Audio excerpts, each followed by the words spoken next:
Olá, bem-vindo, bem-vinda ao Portuguese with Jess, a podcast for upper beginner learners. I'm Jess, and in today's episode, I'm going to tell you all about my Valentine's Day plans for this year. I would like to remind you that you can always download the free study guide that comes with each episode of this podcast. It includes a side-by-side Portuguese-English transcript and translation, a topic-based vocabulary list, flashcards, and a small comprehension exercise to help you consolidate what you have heard.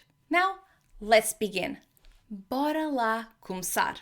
Este fim de semana, no sábado, dia 14 de fevereiro, celebra-se em Portugal o Dia dos Namorados, também conhecido como Dia de São Valentim. Digo em Portugal porque nem todos os países celebram o Dia de São Valentim na mesma data.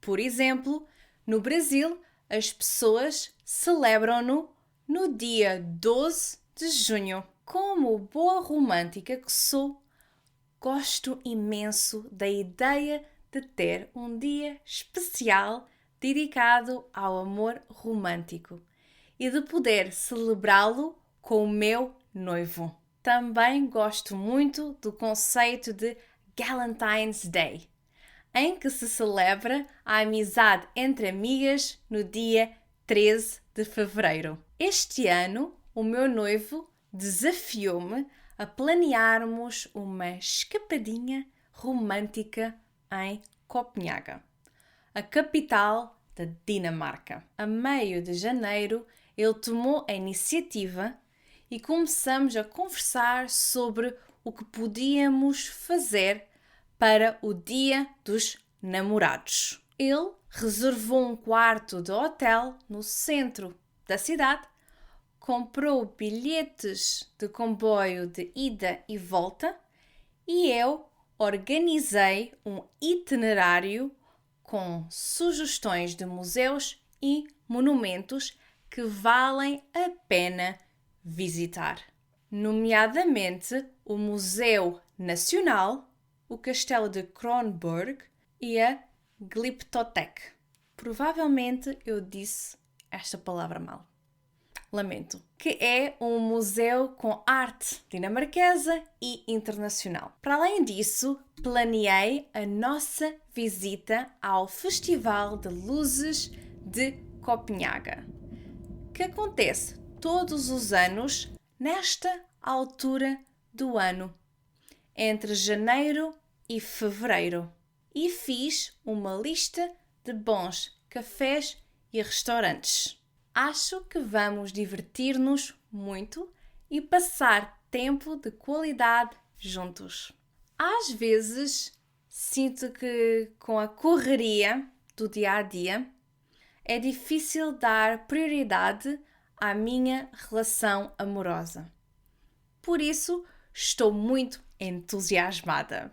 Este ano estamos a focar-nos em passarmos bons momentos juntos, em vez de gastarmos dinheiro em presentes ou num jantar típico de Dia dos Namorados. No ano passado, dei ao meu noivo um miminho lamechas e econômico. Um álbum com fotos que tiramos ao longo das nossas viagens e ele gostou bastante. Neste contexto, um mimo ou miminho é um presente simples, dado com carinho e que muitas vezes é inesperado. Por norma, o meu noivo não gosta de receber presentes caros. Prefere atos de serviço ou passar tempo de qualidade.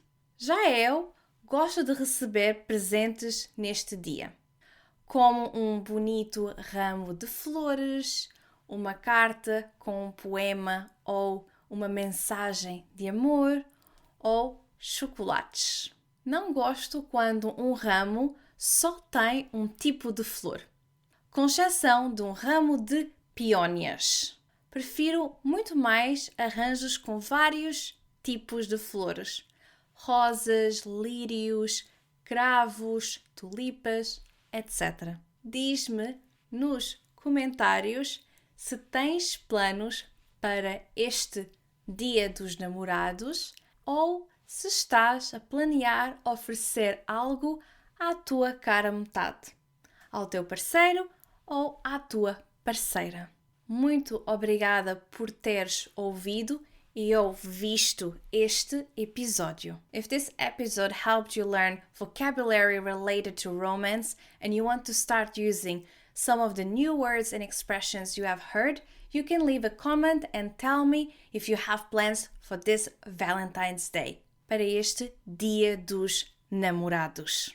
Don't forget to subscribe if you haven't already, or to share the podcast with other learners of European Portuguese who want to improve their listening comprehension. Vemo-nos para a semana. Até lá, fica bem! Tchau!